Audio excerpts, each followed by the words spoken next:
Hello there, welcome to People, Politics and Power. I am Imoni Amarere. It's our pleasure to welcome you on behalf of the production crew and to wish you a happy and prosperous new year. It's good to see you again after the Yuletide celebrations. It is the first edition of the program in the new year, and what more important subject can we discuss than using recent history to project what 2021 would look like. No doubt 2020 was a tumultuous year, the world over. The coronavirus pandemic and its attendant impact on the global economy literally grounded the world. COVID-19 has not disappeared as we speak, as many would have hoped that it did. In fact, across the world, countries are dealing with a second or even a third wave. But the most important outcome is that the world, through improved technology, recorded the fastest time in history of vaccine development. For Nigeria, it has so far been spared the harshest impact of COVID-19, unlike other nations across the world. But the question remains, how does Nigeria improve its health sector and crisis preparedness for better results? Now, one area where Nigeria, just like the rest of the globe, was not spared was the economy, as the nation slipped into yet another recession in 2020. The country has taken steps to reverse that trend, and President Muhammadu Buhari signed into law the 2021 appropriation bill just hours before the end of 2020. Globally, and closely related to the economic situation, is the deteriorating situation of security in the country. Increased activity of bandits, violence across the country in the aftermath of the NSAS protests, terrorist attacks and abductions, including that of the Kankara schoolboys, were some of the highlights that marked 2020. President Buhari, in his New Year address, promised to re-energize and reorganize the security apparatus and personnel of the armed forces and the police, with a view to enhancing their capacity to dismantle criminal and terrorist groups. Rounding off the year 2020, the Financial Times of London, in an editorial titled "Nigeria at Risk of Becoming a Failed State," said, if urgent steps were not taken at the moment, Nigeria would soon become a problem far too big for the world to ignore. It challenged the country's leadership to put the economy on a sound footing, get a grip on security, restore trust in key institutions, including the judiciary and the electoral process. It also touched on the need to fix education, power, and infrastructure. Now, you will recall that Nigerian universities were shut for almost 10 months in 2020. And that, of course, brought the educational system to a standstill. The Nigerian government, of course, has a different perspective to what the Financial Times has said. It says the country is nowhere near being a failed state. So on the program today, we shall look into 2021 and ask questions on how the world can leverage on recent history to have a better and safer society. We will be meeting our guest analysts. All right, thank you so much for staying with us. Let's get to meet our guest analysts. First, from my immediate left is Professor Ahmed Suleiman, who is a professor of international human rights law and an activist. Professor, thank you so much for joining us. Thank you very much. Also joining us is Dr. Ismail Bello, Dr. Bello teaches international relations and diplomacy at the Bayes University here in the nation's capital. He's a researcher and a consultant. Thank you, Dr. Bello, for joining us. Doctor. Professor Suleiman, Doctor. The world in 2021, Doctor. what we saw in 2020 and in the few days that we have been in 2021, what are your projections? What are your thoughts? What are your expectations? Okay. Thank you very much. But before I proceed, let me correct. I'm on my way to being a professor. Not yet. You will soon be there. Thank you very much. 2020 have been very eventful in Nigeria. It is a year that we Nigerians were forced to think. Of all the crises of nationhood, the problems we faced, 2009 brought up on the front lines for us to see and think. And you know, times of crisis force us to think. For so long, Nigeria have neglected education. For so long, Nigeria have dedicated employment to youth.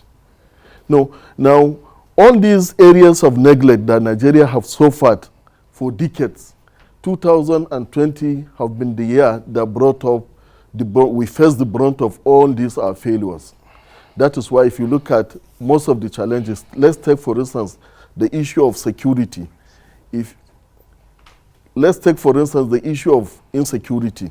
If you look at it, you will see that it falls across areas of poor educational performance, especially in the north.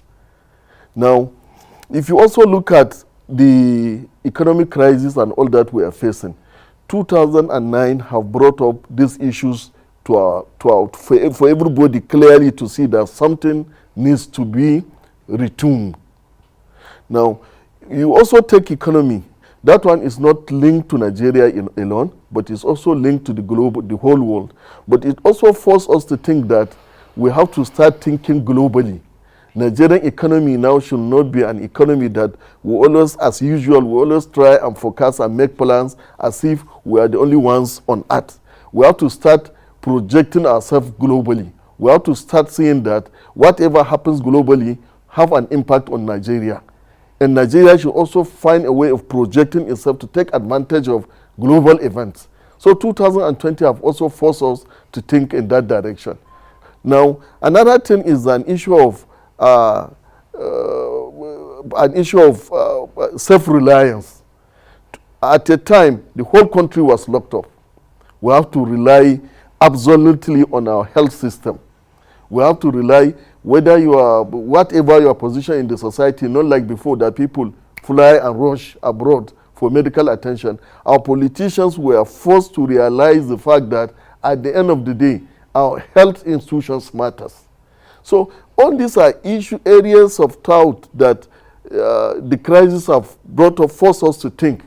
My only disappointment is that I have not seen leaders of thought and columnists focusing on this issue so that the point will be driving back to where it matters. But if you look at all these areas of failure have forced us to think back and say, look, we have to start up. Because Nigeria have wasted so much years in its failure to plan and take over the global opportunities waiting for it. And like Professor Lee said, every country that needs to succeed must learn to think globally and act locally. Now, but from what you have seen of the projections, government and in fact other organizational projections for 2021, do you think that we have learned any lessons at all from this failure that you described from 2020? Have we, for instance, taken advantage of the fact that for several months we were locked down in Nigeria and we were forced to rely on what we were able to generate internally to survive and to sustain ourselves? Do you see any of that in the way we are planning 2021? I think for the first time I've seen it. If you look at that presidential speech, you can see you can read the body language that things have started. Certainly, the president that normally is known to be with the silence, but you know, presidents have their styles. suddenly, if you look at presidential speech, the change in style, the way the speech was so projected in order to link up with this thing I'm telling you. Look at the historical background. Nigeria, how so far to this? So this is our first year as a nation. The challenges of nationhood, the crisis at hand, how the president reflected all these challenges, and how he singled out the issue of economy, the issue of insecurity, and the issue of anti-corruption. And if you think the way I say we should think, these are the issues you should bring out of our failures, and how he reassured. Now what remains is for this body language to be brought down. How far do we succeed in bringing out this sense of urgency down to the grassroots? That will be the areas of gauging. That's where we'll gauge our performance. But generally speaking, coming out from that perspective, I think 2020, if the COVID-19 is not, if we are able to tackle COVID-19, then from 2021 and 2022, Nigeria, I think, will start moving ahead. Because I'm expecting most of these CBN policies that were brought up to inject funds to small SME, middle class and all that, I think it will start bearing fruits.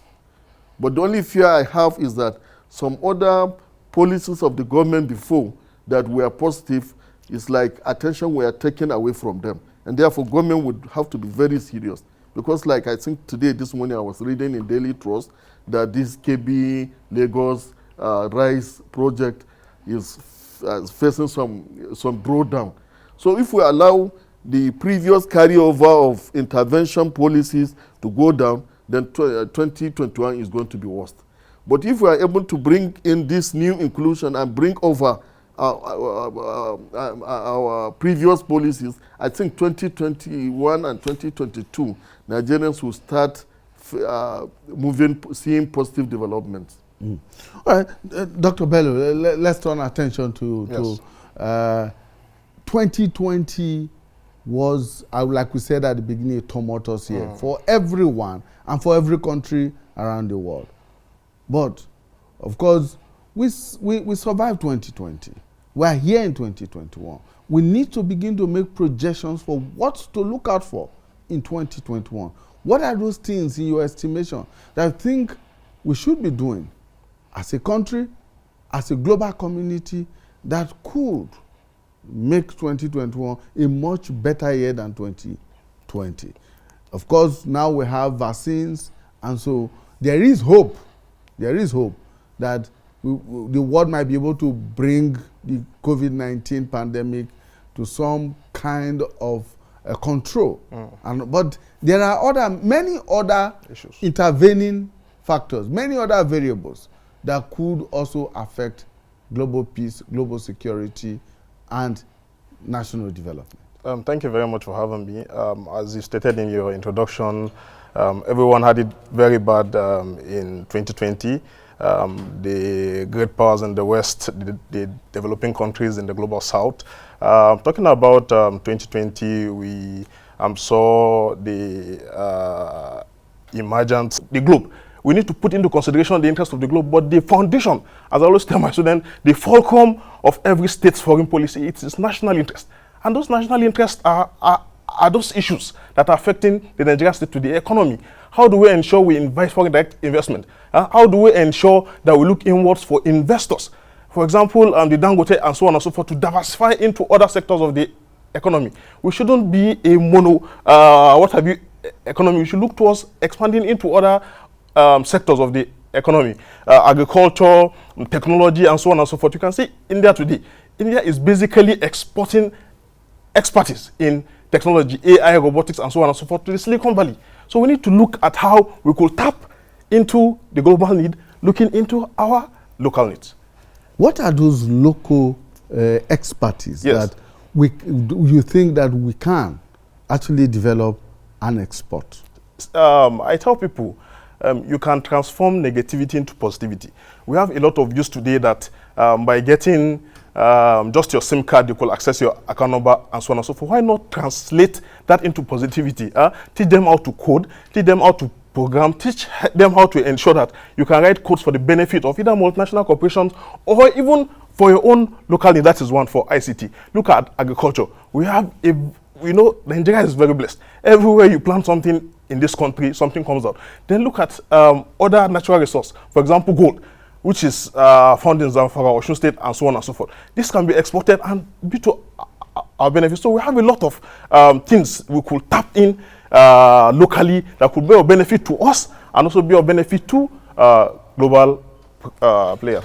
Nigeria's main resource over the years, at least in the since 1960, has actually been oil. Yeah, is the main export product, and many people think that it has not impacted positively enough on majority of the people. So when we now talk of such other natural resources as gold, as columbite, and all these other solid minerals that you think we could tap into and export to the world, where is the guarantee? What are those things you think that could be done to avoid the pitfalls of oil? That is where institutions comes in.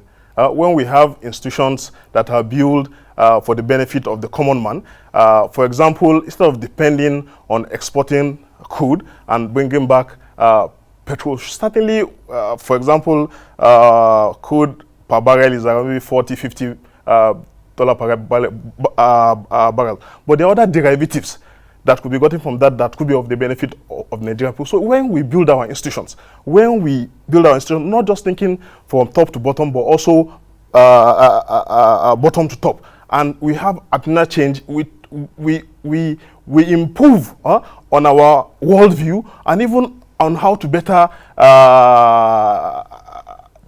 the country on a general note. Certainly, it will be for the benefit of the common, irrespective of the resource, either be it the black gold, columbite, as stated, and so on. For these need to build institutions that will think of benefiting the common, not just the ruling elite. So we need to build our institution to make sure this natural resource can be translated into benefit for the common man.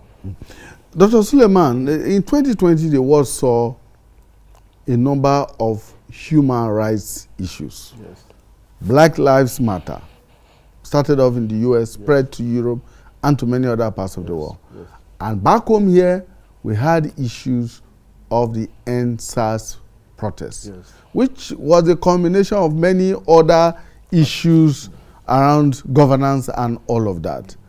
Now, there are projections and even prophecies that we could have a repeat of the EndSARS protests, even on a larger scale, in 2021, if the issues that were raised during the EndSARS protests in 2020 are not properly addressed. For you, let's look at all of these issues, from the Nigerian perspective to the global perspective. What do you think the global human rights situation will look like? There are serious issues, but let me start from the background. You have two ways to approach every crisis or every problem. You either approach the problem by facing the problem, or you have approached the problem by looking at the root of the problem. You solve the cause of the problem so that you don't even have a problem to solve.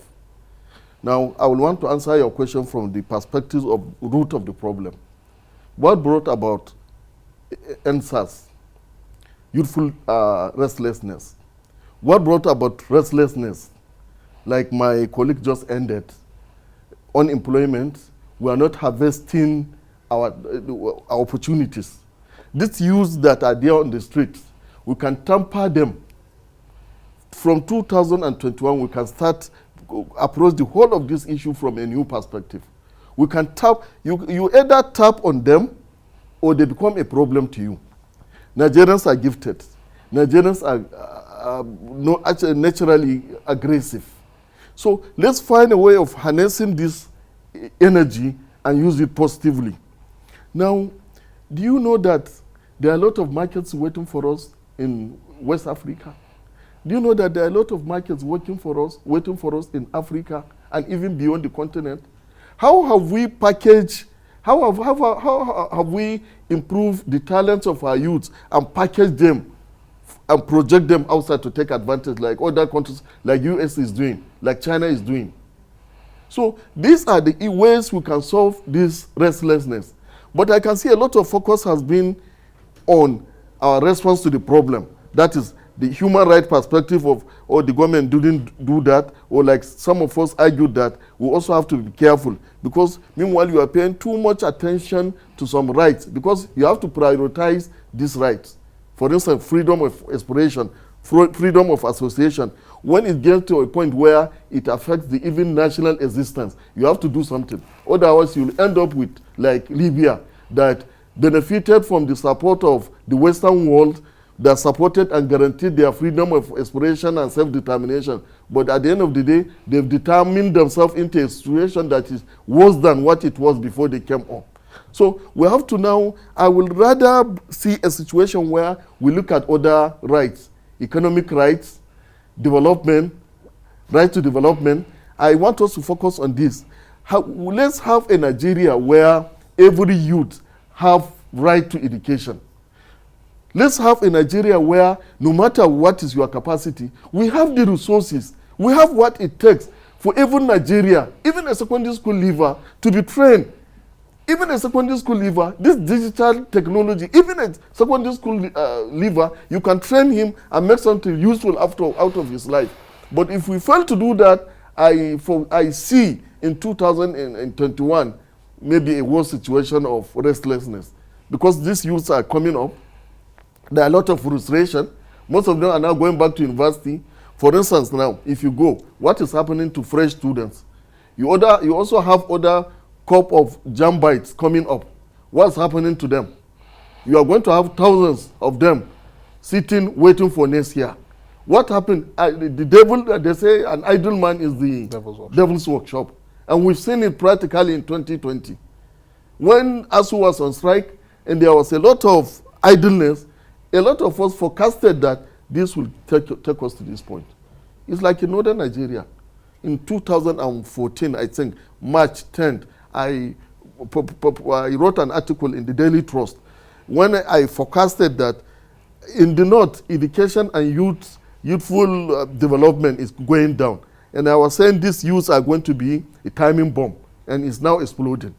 So in Nigeria, we also have to start looking, what are the indices? These youths that are there, are we not providing ready hands for negative forces? So I think Nigeria should start doing that. Already we have wasted so much. Why do we even think of every infrastructure should be given out to foreign companies? Why can't we even bring our engineers and challenge them? Use this opportunity of providing infrastructure to see what best they can do, so that we know from where to move on.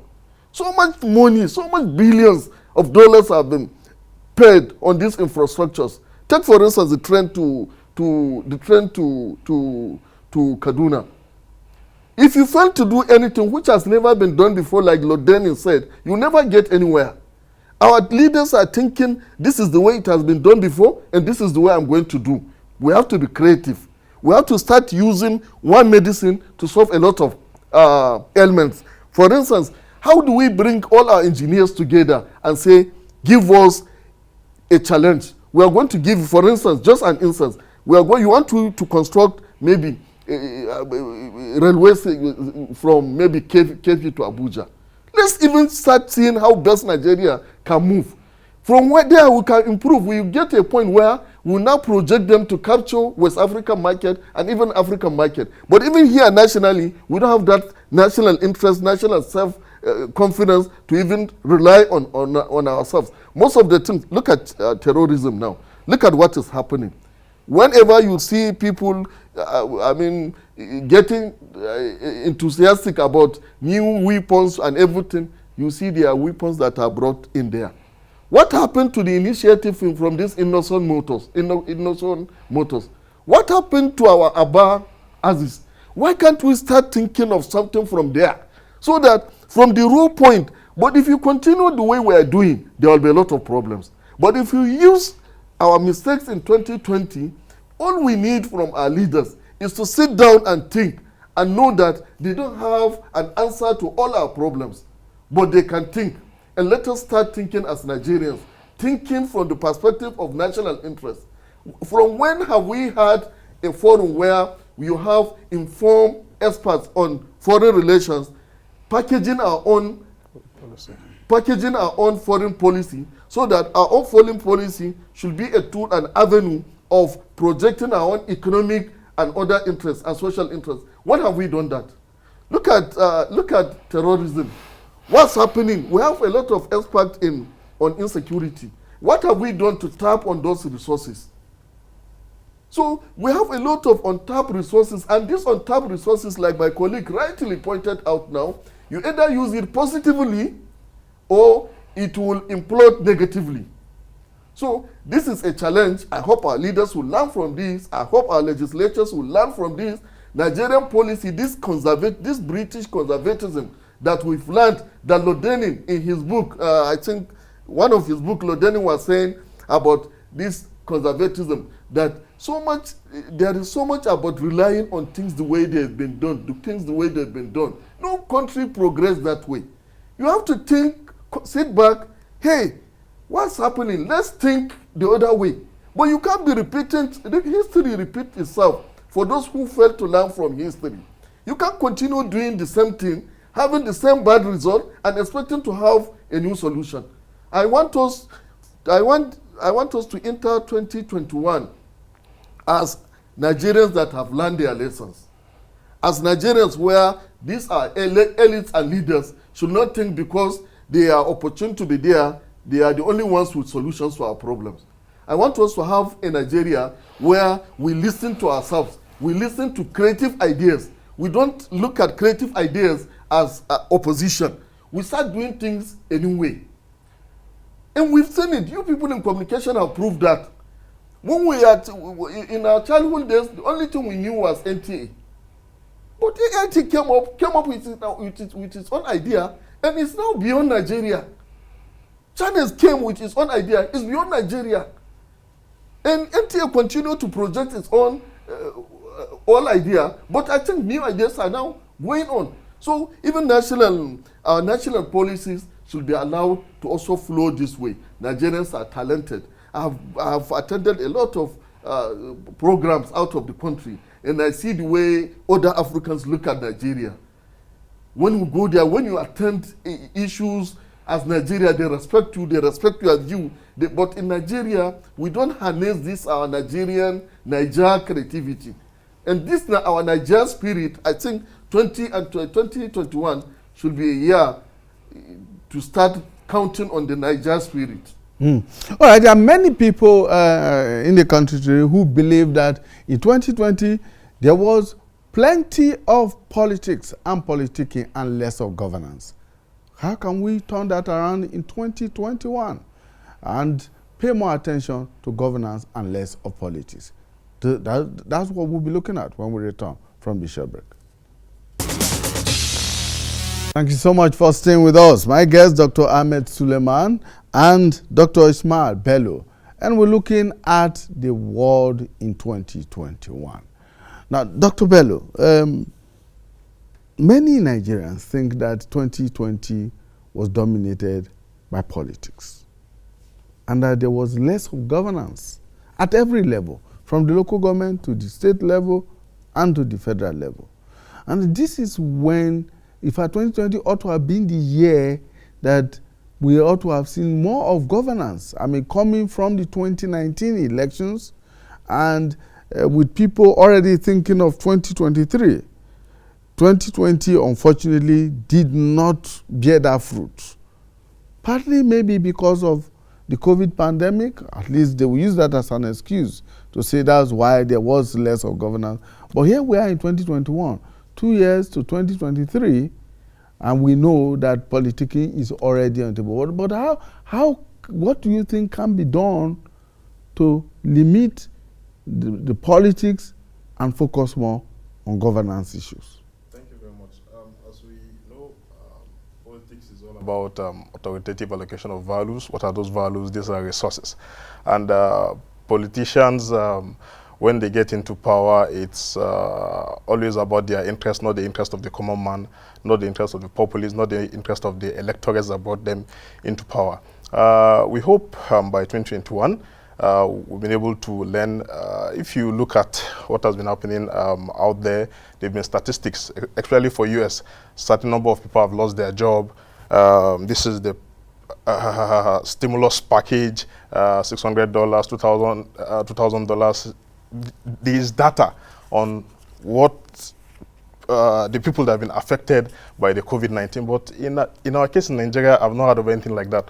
We've heard of palliatives and we've seen how it all went down the drain. So I am of the opinion that the political class look towards ensuring that they improve on the life of the common man. How do we do this? As I stated earlier, we make the environment conducive. It will be difficult to, improve the living standard of the people when you have insecurity. When the much touted issue of ease of doing business, it's the time used to import a good from China or goods from China to Apapa. It takes even more time to leave Apapa into Lagos State, not to talk of across the country. So we should, improve on the condition of doing business. It will create a ripple effect on the common man. It takes nothing. In fact, some Nigerians don't want money from the government. They just want that conducive environment. I know this is all what governance is supposed to be about, good governance. How do we improve the living standard of the people? How do we ensure security? How do we provide basic amenities? How do we ensure that at least citizens have access to education, infrastructure, and so on and so forth? So we have the opinion, we are just analysts, well, of the opinion that more should be done, as you said, and as you stated, very important point from the media perspective. Those in political power shouldn't see every criticism, as an attempt to take over the government or as an attempt to water down their achievement. It is all about improving on the polity. It is all about bettering the lot of the common man. It is all about projecting Nigeria as a better country than what it was in 10, 20, 50, 60 years. So that's what I believe that more should be done. When citizens have gone to the polls and cast their votes and chosen their leaders at every level, whether at local government, at state level, whether in the legislature or in the executive, don't they have a right to demand the what we call in Nigeria as the goodies of democracy from those that we have elected? That's what I'm saying, that the goodies of democracy is all about improving the living standard. It's all about infrastructure. It's all about creating the avenue for your citizens to thrive. Let us talk about infrastructure power. It's quite unfortunate that the much touted revolution in power that the current government promise has not really come to fruition. Yes, we've seen improvement in power in some places, but the Mambila in Taraba is still a white elephant project. It has not come to fruition. You understand? If we'll improve on power, it will have a ripple effect. We're talking about technology. How do you start to write codes when there are no lights? How do you start to write codes or sell some technology when, for example, maybe data is quite expensive? There've been this analysis of price of data in Nigeria and other countries in Africa and even the world. So you make the environment conducive. You don't need to give them money, so to say. That is the citizens. That is why they voted you into power. All the promises that you made during the electionary process should come into fruition. It should come to the field for them to see and look at how. I don't believe in all these handouts and so on and so forth. I believe if you make the environment conducive, a government official was saying they went to share palliatives for people in refugee camp, and an old man rejected it. He said, "I don't want this. I want to go back to my house, and I will sort for myself." He was a millionaire. He had a rice farm and so on and so forth. We saw what happened to the Zombamari farmers. So if we create the enabling environment, Nigerians will thrive.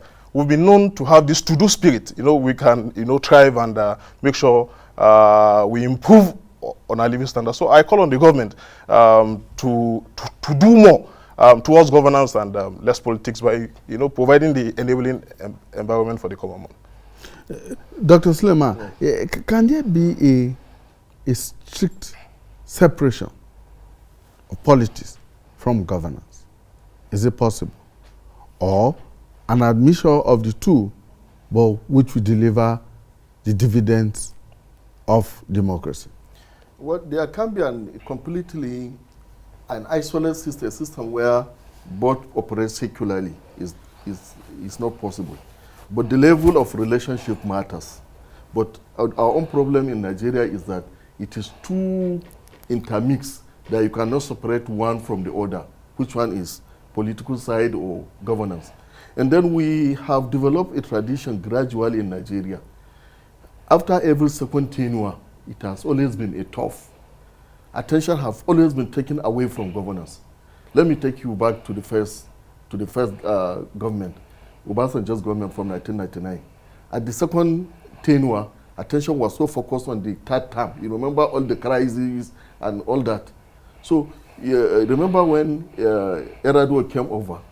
Remember how at the end of the day there was so much attention to Yar'Adua and the transition to Jonathan, and the country almost broke into divided lines. Gradually, Jonathan took over. When President Jonathan took over, first tenure he proceeded, but second tenure, it was as if Nigeria, you could feel the palpitation, as if at the end of the tenure, as if Nigeria could break at any time. So when this government took over, the first tenure have gone. We are now in second tenure.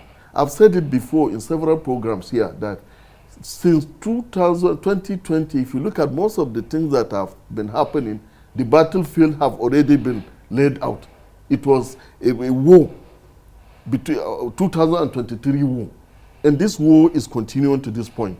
So now, bringing this to answer your question, that have interwoven politics and governance. So there's so much attention have been faced by the government to either be reacting to political things on ground or, far away from governance.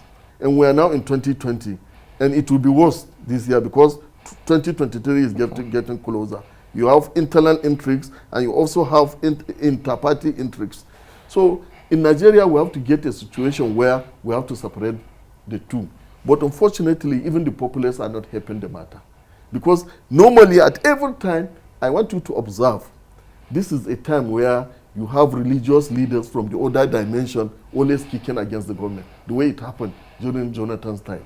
This is the time you have geographical regions away from the existing, from the head of the current government, always been kicking at the government. But by the time you have a fresh transition, first tenure is okay, the other region will now take over the gauntlet. Just whatever we are facing here, I want you to refresh back to before 2014. It was the same game that was playing when the other side was going. So Nigerians will have to, and that's why some of us want us to go beyond these two issues.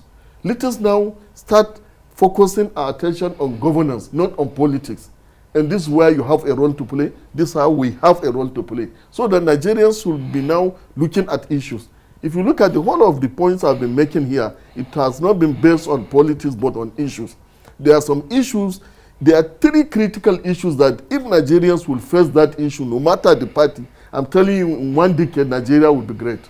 First issue is that let us have policies that bring out the best and harness the teeming population we have. Nigerians are talented. If we can find a way of making every Nigerian important, every Nigerian to play a role in the economy, Nigeria is going to move. So, secondly, let's have a system where it doesn't matter who is on top.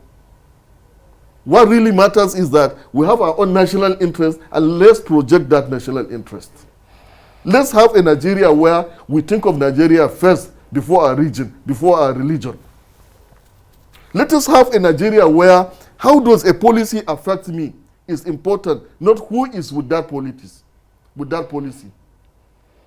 Let us have a Nigeria where Nigerians reinstitute themselves, not thinking of restructuring Nigeria.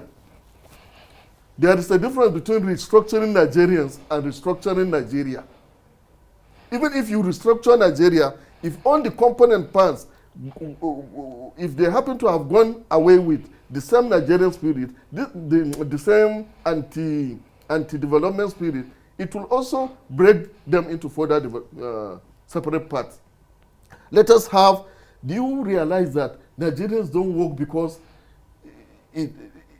you have to bring out the best in you? Have you gone to public hospitals? Have you gone to public places? Have you gone to police stations? Have you gone to people who are paid to do things? Do they do those things with that pride you see in other countries where you have somebody taking pride in the fact that he's playing his part to move his own country ahead? This is institutionalization. Let us internalize this so that Nigerians will know that Nigeria belongs to us. If we all play our own part to move the country ahead, nobody has to worry. Nobody has to worry to be on top. In fact, some people will run away from being on top. So who and what do you think would help us achieve these things we are talking about? Are there institutions that should take up the gauntlet? Are there individuals who should is it a systemic thing or an individual thing? Now, I've started seeing a trend, and I wish this trend will continue. What happened just with my colleague here, I've never seen him, I've just met him today. But do you realize our thinking, we're all moving towards the same issue? And I see this coming out in several fora where you have young Nigerians coming.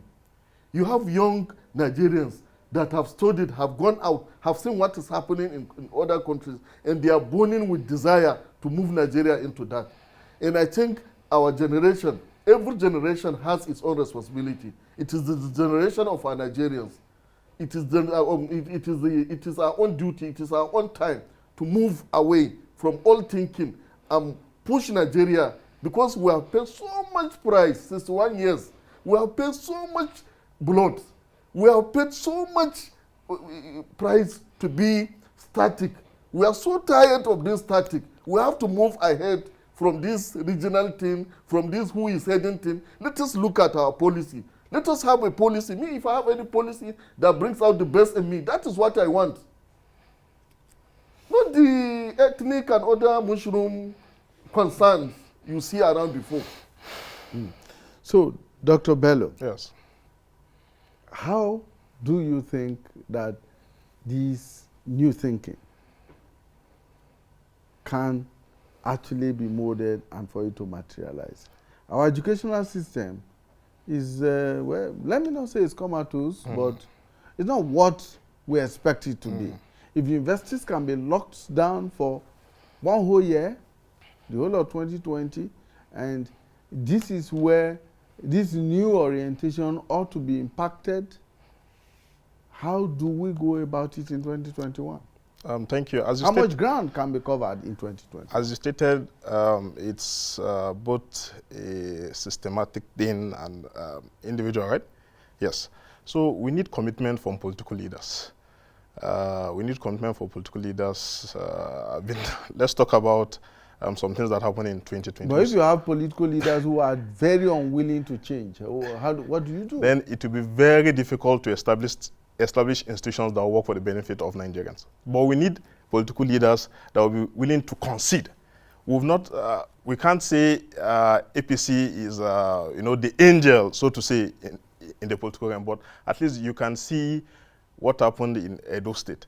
Despite the what have you by the political class, they were unable to do what the politicians used to do before. Now they go all out and ensure whoever is the party that is not aligned to the federal government will be kicked out. That happened in 2003, and we saw that. If we could build on that and ensure that the vote of the people count, we elect those leaders that will have in mind the needs of Nigerians. We saw what happened in the US. Even till yesterday, Washington Post came up with an audio where the president was speaking with the Secretary of State of Georgia.